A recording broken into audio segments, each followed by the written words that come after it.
तो दोस्तों आ जाइए, आज हम आप लोगों को सिखाते हैं हिंदी भाषा की उत्पत्ति कहाँ से हुई है। जैसे किसी भी चीज़ के बारे में अगर पढ़ते हैं तो कहीं न कहीं से उसकी उत्पत्ति होती है। तो हिंदी भाषा की उत्पत्ति हुई है सर्वप्रथम वैदिक संस्कृत से।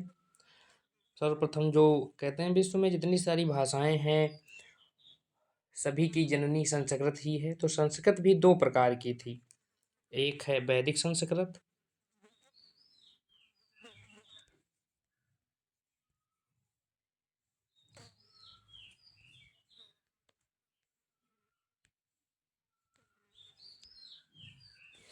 फिर ये वैदिक संस्कृत वेद, पुराणों और उपनिषदों की भाषा है, जो कि पढ़ने में क्लिष्ट है। फिर उसको हम लोगों के लिए या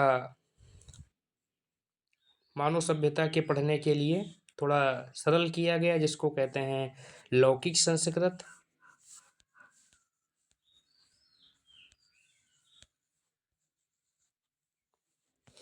लौकिक संस्कृत के बाद में आती है पाली। ये पाली जो है बौद्धों की भाषा है और बौद्ध धर्म ग्रंथों की भाषा है, तो अलग लिख देते हैं हम।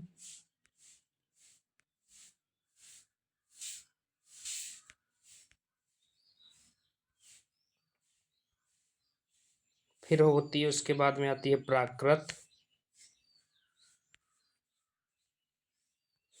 जो जैन धर्म ग्रंथों की भाषा है।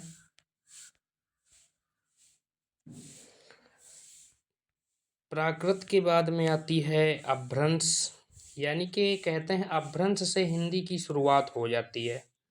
ये अपभ्रंश जो है ये बिगड़ा हुआ रूप है, अपभ्रंश। और फिर उसके बाद में आती है अवहट्ट, किंतु कहते हैं अवहट्ट कई पुस्तकों में देखने को नहीं मिलती है। अपभ्रंश से सीधे मान लिया जाता है, परंतु अवहट्ट भी मानी गई है। फिर अवहट्ट के बाद में हमको प्राप्त होती है हिंदी।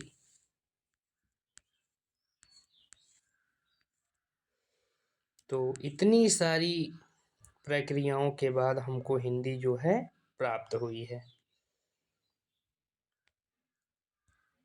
जैसे कहते हैं, फिर से देख लेते हैं। पाली,